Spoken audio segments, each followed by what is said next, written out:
Y es así que le titulo a esta segunda parte de nuestro estudio, Israel en el ojo del huracán.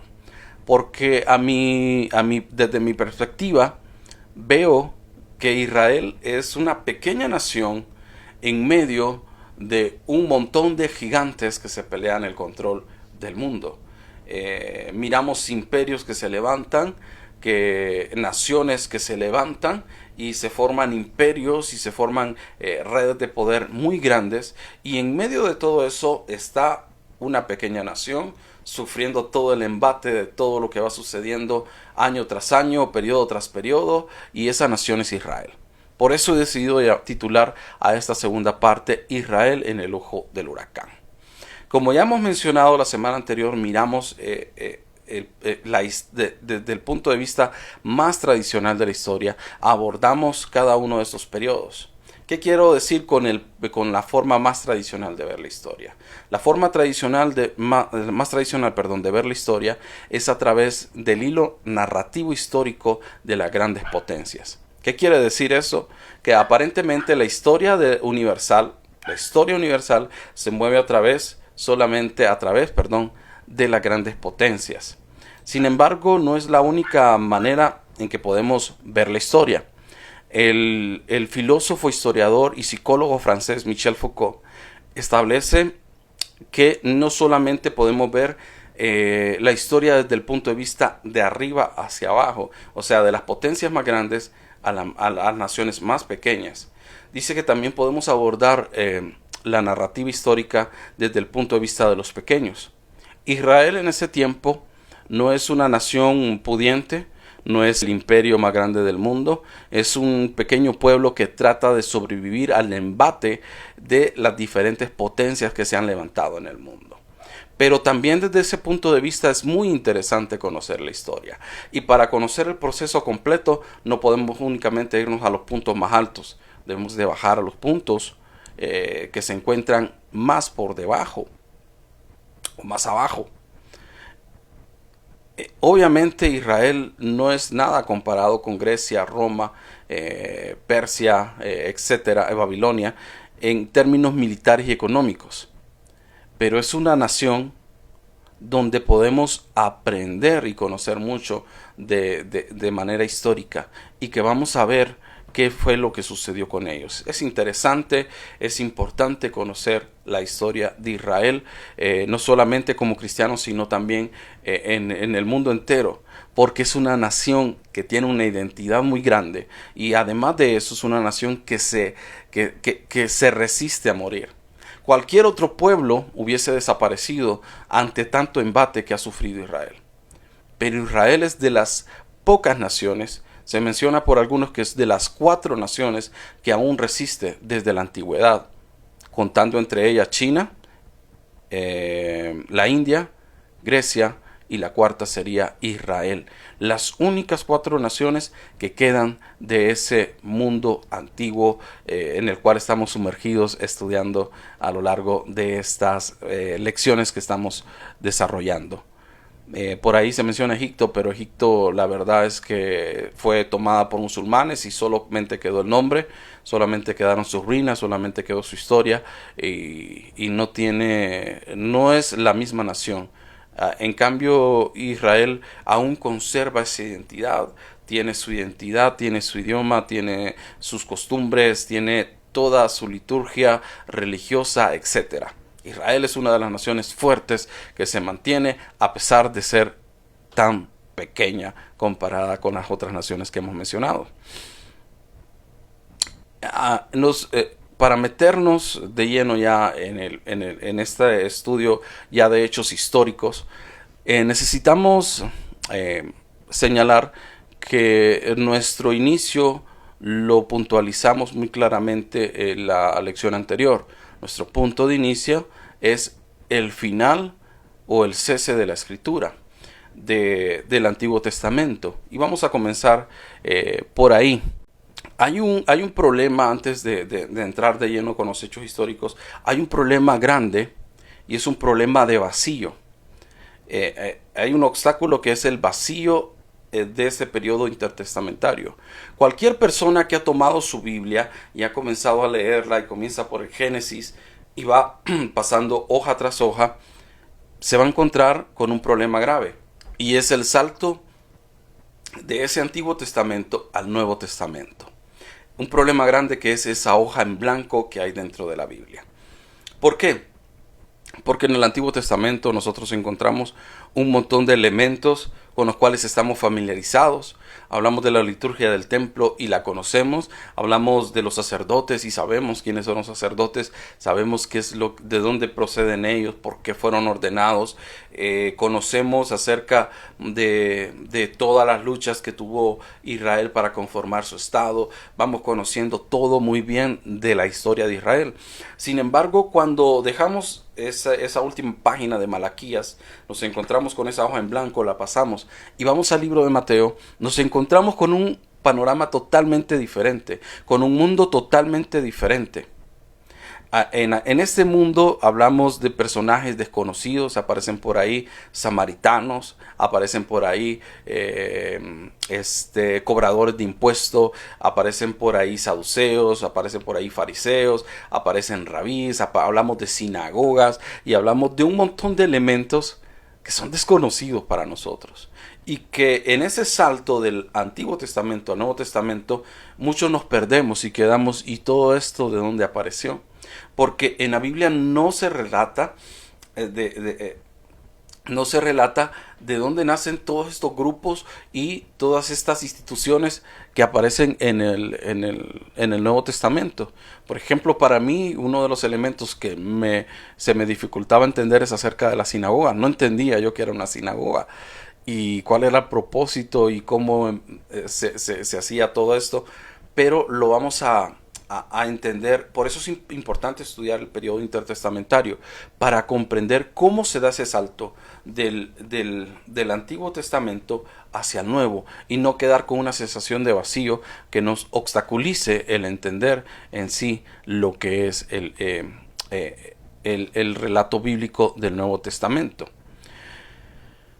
¿Qué sucedió en esos años de la hoja en blanco para que el mundo fuese tan diferente desde la perspectiva del Antiguo Testamento a la perspectiva que nos comparten los evangelios de Mateo, Marcos, Lucas y Juan? Comencemos hablando desde el retorno de Israel. La reconstrucción del templo va a ser el primer tema o el primer punto del cual vamos a hacer mención. Entre ellos podemos mencionar grandes hombres de la historia de Israel que tuvieron que ver para que se llevara a cabo el proceso de retorno. Y no solamente vamos a hablar de los que regresaron, sino que vamos a hablar de los que precedieron a los que regresaron. Y entre los hombres más importantes que menciona la Biblia está Daniel. Daniel, que fue de las personas que llegó en el exilio a Babilonia, va a ser uno de los hombres que va a influir mucho dentro del poder en sí en toda Babilonia. No solamente para Babilonia, Daniel fue un hombre tan lleno de la gracia de Dios que incluso no solamente el rey Nabucodonosor apreció la gracia que Daniel tenía, sino que también Daniel ganó también esa gracia sobre el rey Darío de los Medos. Es el mismo Daniel, ese Daniel es el que va a quedar incluso como gobernante dentro del gobierno medo-persa. No solamente en Babilonia obtuvo puestos de poder, sino también entre los medos y los persas. Pero bueno, veamos un poquito acerca de esto y tal vez usted me pueda acompañar en la lectura y luego análisis de lo que vamos a ir viendo. Vamos a hablar entonces acerca de Daniel. Daniel fue un hombre que ganó el favor no solo de un gobernante, sino de varios de ellos. Dios puso tanta gracia en Daniel que desde Nabucodonosor en Babilonia hasta el rey Darío en Media reconocieron su sabiduría y llegó a estar colocado en puestos importantes de gobierno. Es el mismo Daniel quien revela al sucesor de Nabucodonosor, o sea, Belsasar, sobre la caída del imperio babilónico a manos de medos y persas, quienes eran liderados por Darío y Ciro II respectivamente. Sería Darío quien tomaría la capital de Babilonia y pondría a Daniel como uno de los 3 principales sobre el reino, tal como lo profetiza la escritura en el libro de Jeremías capítulo 25 versículo 12, donde nos dice: después que se haya cumplido los 70 años, castigaré al rey de Babilonia y a esa nación por su iniquidad, declara el Señor, y la tierra de los caldeos la haré una desolación eterna. Es interesante hacer hincapié en que los judíos fueron muy favorecidos durante el gobierno de los medos, gracias a la sabiduría que Dios puso en ellos. Esta apertura que tuvieron para el pueblo judío, estos hombres como Daniel, fueron los que hicieron que se aperturara el favor de los gobernantes hacia el pueblo judío. Con los asirios, que fue el primer imperio, fue muy diferente que con estos imperios que se levantaron de Babilonia. Y hombres como Daniel, como Sadrach, como Mesac, como Abednego, que estuvieron ahí en Babilonia, estos hombres fueron ganando posiciones importantes dentro del gobierno y fueron también haciendo que el favor de Dios se manifestara sobre el pueblo de Israel, aun cuando se encontraban en esa tierra donde la Biblia la relata como más adelante en el libro de Apocalipsis como la gran ramera incluso. Es una tierra de idolatría, es una tierra de paganismo, es una tierra llena de cosas y de elementos que van en contra de la voluntad de Dios. Sin embargo, estos hombres se mantienen firmes y tienen la gracia delante de los mismos gobernantes de estas naciones para poder influir un poco en favor de Israel. Esta apertura al pueblo judío permitiría que los profetas llegaran a oídos de los reyes. En este caso, uno de los primeros reyes que conoce acerca de las profecías bíblicas es el rey Ciro II, que conocería el contenido del libro de Isaías y específicamente el capítulo 45 donde se habla de él. A mí me parece impresionante el hecho de saber que a estos hombres están leyendo dentro de la Biblia a ellos mismos y llega, gracias a la influencia de algunos hombres importantes, estos libros a ser conocidos por ellos. Ciro II conoce el contenido de Isaías y específicamente en el capítulo 45 donde se habla de él, y también de las profecías de Jeremías. A través de la lectura se da cuenta de la tarea que debe de cumplir para que se haga el propósito de Dios. A mí me parece impresionante ver que estos hombres puedan escudriñar las escrituras y que a través de ellas venga la revelación para saber cuál es el propósito de Dios para ellos. Hombres poderosos de naciones que piensan únicamente en el interés de conquistar una nación tras otra y formar así grandes imperios, se detiene. Y en este caso Ciro II, rey de Persia, conoce las Sagradas Escrituras y se asombra de que 200 años antes alguien haya escrito acerca de él y que hable dentro de las profecías acerca de los propósitos que él debe cumplir. En el libro de Esdras se nos señala, en el capítulo 1, versículo 2 al 4, dice: así ha dicho el rey de Persia, así ha dicho Ciro, rey de Persia: Jehová es el Dios de los cielos, me ha dado todos los reinos de la tierra, y me ha mandado a que edifique casa en Jerusalén, que está en Judá. Quien haya entre vosotros de su pueblo, sea Dios con él, y suba a Jerusalén, que está en Judá, y edifique la casa a Jehová, Dios de Israel. Él es el Dios, la cual está en Jerusalén, y a todo el que haya quedado en cualquier lugar donde more, ayúdenle los hombres de su lugar con plata, oro, bienes y ganado, además de ofrendas voluntarias para la casa de Dios, la cual está en Jerusalén. El rey conoce la profecía y se da cuenta de que Dios, Jehová, es Dios poderoso. Y al darse cuenta de la revelación de la palabra de Dios, se da cuenta que Él tiene un propósito, y es dejar ir al pueblo para que vaya y edifique casa a Dios. Según el historiador Josefo, son 42.462 hombres los que regresarían en esa ocasión a Jerusalén y comenzarían las obras de reconstrucción del templo. Sin embargo, también comenzaría la oposición por parte de los samaritanos.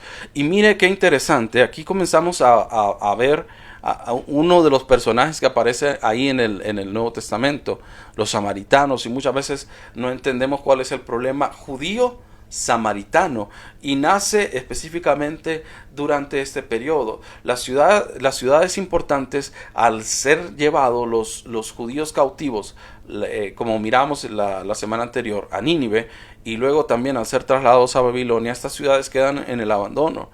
Y no es que quedan totalmente abandonadas, perdón, sino que ahí todavía se conservan pueblos. Y de ahí es donde nace ya no el reino del norte, sino que el reino del norte se transforma en Samaria. Y estos samaritanos, al regresar los judíos cautivos de Babilonia a sus tierras, comienzan la reconstrucción de Jerusalén, de sus murallas y su templo, y van a ser quienes se van a oponer. Y los samaritanos comienzan a hablar y a hostigar a los sátrapas, que son los gobernantes de los territorios conquistados por los medos y los persas, y comienzan a hablarle a ellos y decirles: si dejan que Israel se levante de nuevo, Israel es un pueblo tradicionalmente rebelde, se les van a rebelar, se van a ir en su contra, así que mejor detengan esa construcción, párenlos, que se detenga la construcción. Y es así que logran oponerse al levantamiento del templo en Jerusalén, a través de la influencia que los samaritanos tuvieron en contra de los judíos para que los sátrapas se opusieran a lo que es la construcción. Al final conseguirían detener la reconstrucción y comenzaría un periodo de luchas en contra de los judíos. Sin embargo, Dios continuaría trabajando, en este caso en el corazón del rey Darío. En primera instancia, Dios trabaja en el corazón de Ciro a través de la revelación que viene a través de la palabra de Dios, donde estos hombres se ven reflejados y dicen, no queda duda alguna, y dicen, realmente somos nosotros los llamados a hacer esto, de parte de las profecías que se encuentran en el pueblo judío. Y Darío, en este caso Darío, quien permitiría a Zorobabel retornar a Jerusalén. Y no solo esto, sino que además él haría contribución con materiales para la reconstrucción. Así se comienza esta segunda etapa de la reconstrucción del templo en Israel, a través de Zorobabel, que retorna a Jerusalén. Y no solo esto, sino también retornan 48.462 hombres y 40.742 mujeres y niños, de acuerdo a los datos que nos da el cronista Josefo, que es un cronista judío, y que nos deja plasmado mucho de la historia. Vamos a estar hablando mucho de Josefo. Se consiguió así la reconstrucción con bastante rapidez. E incluso los samaritanos, al ver que el rey Darío estaba a favor de esto, decidieron ofrecerse para ayudar, pero Zorobabel no lo permitió, y comenzaría nuevamente el hostigamiento por parte de los samaritanos. No obstante, Darío estaría a favor del pueblo judío, quien al término de 7 años concluiría la reconstrucción del templo. En este caso sería Esdras la persona que estaría a cargo de los rituales y de toda la labor litúrgica adentro del templo. Incluso en este periodo es donde comienza un ferviente rescate por la ley de Jehová. Y comienza a aparecer algunos personajes importantes que van a colaborar en retomar toda la ley judía y traerla de regreso en este tiempo. Sería Esdras el encargado de comenzar con los rituales dentro del templo. A la muerte de Darío, sería su hijo Jerjes quien continuaría el mandato del reino. Jerjes, al igual que su padre, favoreció también mucho a los judíos. Sin embargo, como sabemos, este es un periodo de cambios, es un periodo en el cual van a haber varias sucesiones de reyes, van a haber varias sucesiones de imperio, y llegaría así el final del reinado persa.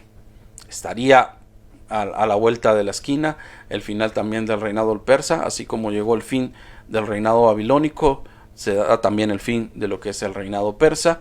Y sería en el reinado de Darío III, nieto de Jerjes, hijo de Artajerjes, que llegaría a su fin el periodo de los medos y los persas, ante un enemigo aparentemente fácil, que sería Alejandro Magno, que se encontraba a la cabeza del ejército macedonio.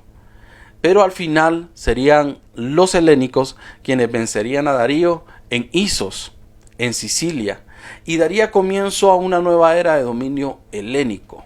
Los judíos que hasta entonces habían gozado del favor de los medos y los persas se encontrarían aquí ante un problema muy grande. ¿Qué sería lo que vendría para ellos en los próximos años?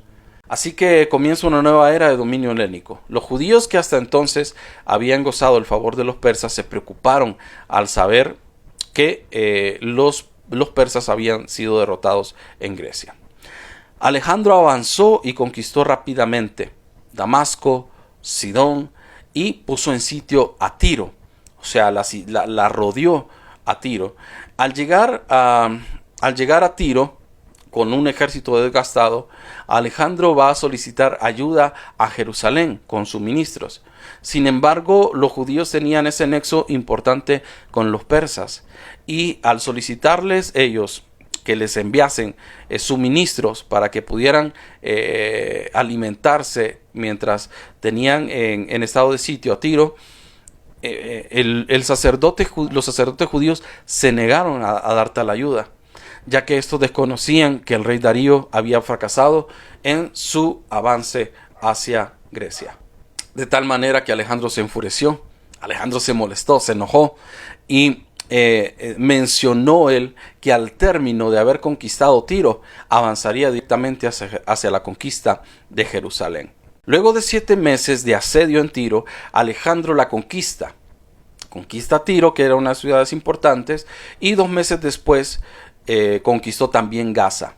Después de la conquista de Gaza, se dirigió de forma exclusiva hasta Jerusalén. Al enterarse de esto, el sumo sacerdote Jadúa, era el sumo sacerdote en ese momento, se llenó de temor y pidió al pueblo que se uniera en oración y sacrificio a Dios. Y Dios se le aparece en un sueño y le ordena que decore la ciudad con guirnaldas y que toda la gente vista de blanco.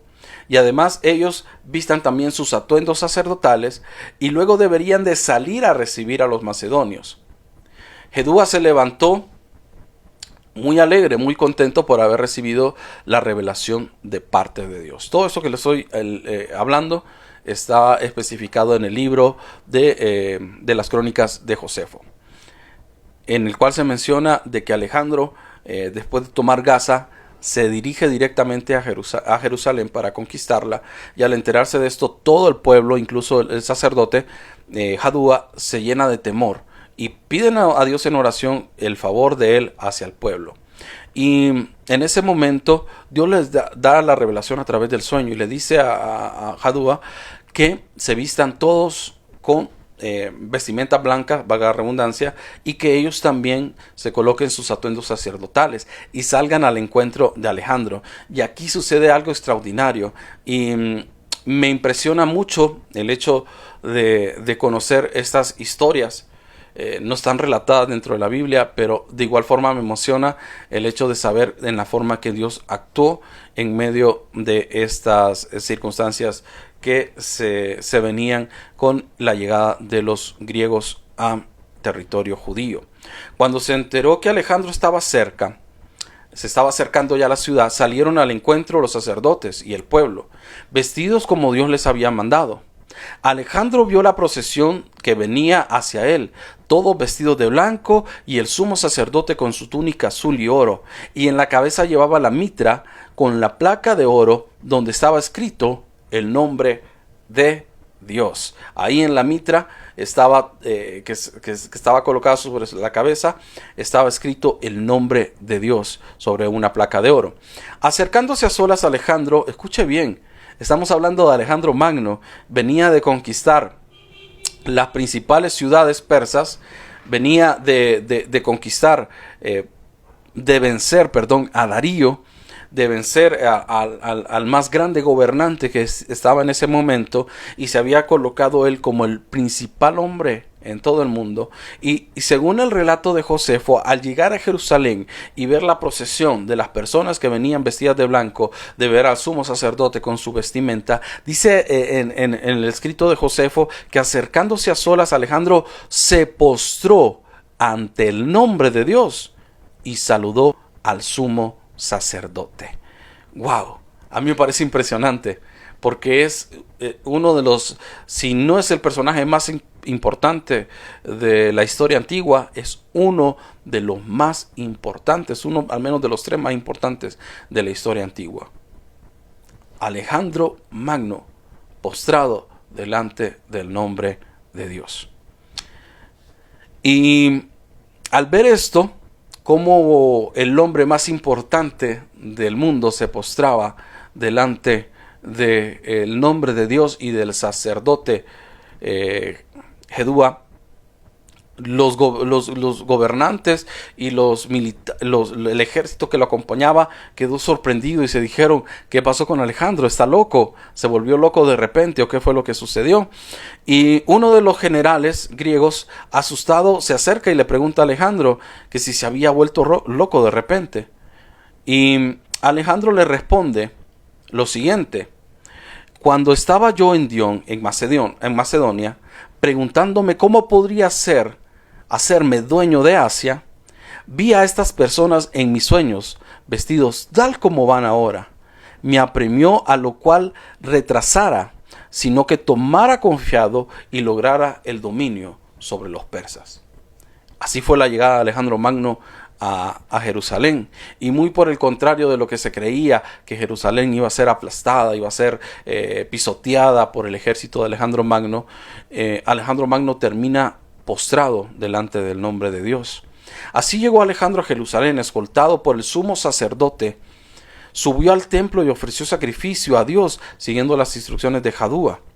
Ahí tuvo la oportunidad de conocer, escuche bien, ahí tuvo la oportunidad de conocer el libro del profeta Daniel, y entendió a través de la lectura del profeta Daniel que la Biblia, o que la Torá, que la ley hablaba acerca de él, que era el designado para llevar a cabo la conquista del mundo antiguo.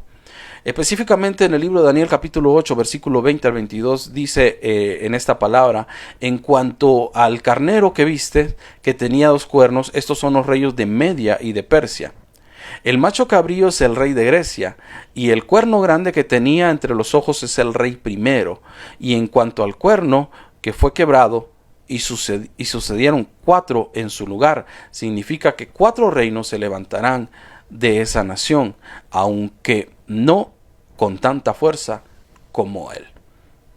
Es de Alejandro Magno, es del imperio griego, es de la división que va a haber, o de la ruptura que va a haber en el imperio griego al finalizar la muerte de Alejandro Magno. Se va a dividir en 4 reinos el imperio griego. Todo eso fue profetizado por Daniel. Y con la disculpa de los profetas del siglo XXI, esta profecía que da Daniel se cumple con comas y puntos, aun que no existe dentro del alfabeto hebreo antiguo. Se cumple a cabalidad. Si usted lee el libro de Daniel, se va a dar cuenta que todo lo que él profetiza se cumple tal y como sucedió, de tal manera que estos hombres se quedan maravillados. El rey Ciro se entera de las profecías y se queda asombrado diciendo: wow, esto es Dios definitivamente, es el Dios de los judíos definitivamente el que me ha puesto en este lugar, porque aquí se habla de mí. Alejandro tiene conocimiento también del libro de Daniel y dice: wow, esto está hablando acerca de mí y está hablando acerca de lo que yo debo hacer. E incluso según Josefo se le revela a través de un sueño todo de lo que sucedería y de cómo debía de guardar al pueblo de Jerusalén. 9 años más tarde, a la muerte de Alejandro, el imperio griego se dividiría en 4, tal como lo menciona el libro de Daniel. Y tal como lo dijo el profeta, estos reinos no serían tan fuertes como el de Alejandro Magno. Recuerdo que mientras estudiaba yo el libro de Daniel, mientras estudiaba yo en la universidad el primer año, llevaba Historia Universal 1, Historia Antigua. Recuerdo que entré a estudiar mucho la vida de Alejandro Magno. Un tiempo después de que yo cursé todo mi estudio de Alejandro Magno, leí a entrar el libro de Daniel y quedé sorprendido de cómo a cabalidad este profeta, y vuelvo a mencionarlo, muy diferente a muchos profetas del siglo XXI, se cumple a cabalidad toda la palabra que está escrita en este libro. Yo identifiqué los reinos, yo identifiqué personajes dentro del libro de Daniel, aunque no se mencionara el nombre, yo sabía que estaba hablando específicamente de él. Y me sorprende cómo un hombre, muchos años antes, si cuando Daniel escribió el libro, Grecia no era nada. Grecia era un montón de pueblos que se habían asentado en una parte del territorio, pero nadie se imaginaría que esos pueblos iban a gobernar el mundo entero muchos años más tarde.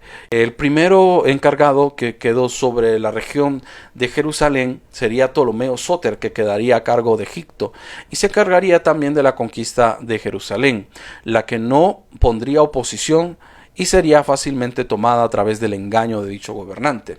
Después de 40 años del gobierno de Ptolomeo Sóter, llega Ptolomeo Filadelfo, que sucedió en el poder por medio de su gobierno. Se llevaría a cabo un hecho histórico muy importante. Este Ptolomeo Filadelfo sería la persona encargada, o mejor dicho, la persona que solicitaría al pueblo judío la traducción de la escritura, de los textos antiguos judíos, al idioma griego. De tal manera que Ptolomeo solicita al sumo sacerdote que pueda enviar hombres doctos en la palabra, doctos en la ley, para que se realicen la traducción de sus textos judíos al idioma griego. Es así que se asignan a 70 hombres que son expertos en la ley. El sumo sacerdote Eliezer asigna a 70 hombres a esta labor, por lo que se le conocería a esta versión de la ley o de la escritura como la Septuaginta o la Biblia de los 70, la cual, valga la redundancia, 72 días después de la llegada de estos hombres a Egipto, es traducida al griego. Al leer esta traducción, Ptolomeo queda impresionado con lo magnífico de la ley judía. Y cabe resaltar que esta misma traducción sería utilizada en la época de Jesús y la cual también sería utilizada por los primeros cristianos. Así que si usted se había preguntado cuáles eran los textos que había utilizado Jesús, cuáles son los textos que citan la mayoría de los apóstoles, escritores del Nuevo Testamento, estamos hablando de la Biblia de los 70 o la Biblia Septuaginta, la traducción al idioma griego. Y es así que tenemos esta parte de la historia. Cabe resaltar, que esta sería la traducción utilizada durante la época de Jesús y la cual también se utilizaría por los primeros cristianos. A Ptolomeo Filadelfo lo sucede Ptolomeo Epifanes. Y a la muerte de este tercer Ptolomeo, quedaría a su hijo Ptolomeo Filomenor, el cual era demasiado joven, por lo cual, y aquí acontece un hecho histórico que va a marcar la historia y el rumbo de Israel. A la muerte de Ptolomeo Epifanes, quedaría su hijo, el cual sería muy joven, y ese problema de que era muy joven a la muerte de este hombre, lo aprovecharía el rey Sirio. El rey Sirio es un personaje antagonista dentro de la historia de Israel. Este hombre tiene por nombre Antíoco Epifanes, quien tomaría con facilidad Egipto, y allí comenzaría el periodo más oscuro para Israel. ¿Por qué hablamos del periodo más oscuro? Y vamos terminando con este estudio. Aquí es donde se daría un hecho histórico que queda marcado dentro de la historia de Israel y que es nombrado como la abominación desoladora. Antíoco entró con su ejército a Jerusalén sin mayor oposición. Este trató con crueldad a sus habitantes, ni siquiera perdonó a quienes se hacían llamar sus aliados. Este hombre va a derribar las murallas, quema las partes más hermosas de la ciudad de Jerusalén y por último también comete actos atroces. Entre ellos se lleva los utensilios de oro de la casa del Señor y toma así los vasos, toma los tesoros del templo y teniendo conocimiento acerca de la ley de Moisés, decide sacrificar en el altar de Dios cerdo, lo cual se conoce como el hecho que marca este nombre como la abominación desoladora. Este hombre hizo algo atroz. Además de derribar las murallas que había costado tanto levantarlas, además de destruir los sitios más hermosos de Jerusalén, se lleva los tesoros del templo y no bastando eso, decide sacrificar cerdo en el lugar donde debería estar el cordero inmolado de Dios, aún conociendo la ley de Moisés. Además de esto, obligó a los judíos a abandonar el culto a Dios y dejó de circuncidar y que dejaran de circuncidar a sus hijos. Los que se resistieron fueron cruelmente mutilados, estrangulados o crucificados, e incluso a sus hijos se les colgaba en el madero junto con ellos. Cuando los samaritanos vieron todos estos actos en contra de los judíos, mandaron carta a Antíoco, negando toda relación con el pueblo judío, y dieron su templo sin nombre, el cual habían levantado en Samaria, para que se rindiera culto a Zeus Heleno. Ahora entiende usted cuál es el malestar entre judíos y samaritanos. Dentro de la historia judía se conocen marcadamente los hechos que desarrollaron los samaritanos a lo largo de esta época. Y en el momento más duro para la historia judía, los samaritanos deciden darle la espalda al pueblo judío y entregar el templo que ellos tenían en Samaria para que se rindiera culto a Zeus, dios helénico. Todo esto provocaría el levantamiento o la insurrección y empezarían movimientos sociales, políticos y religiosos al interno del pueblo judío a través de la abominación desoladora que traería Antíoco Epifanes sobre el pueblo judío.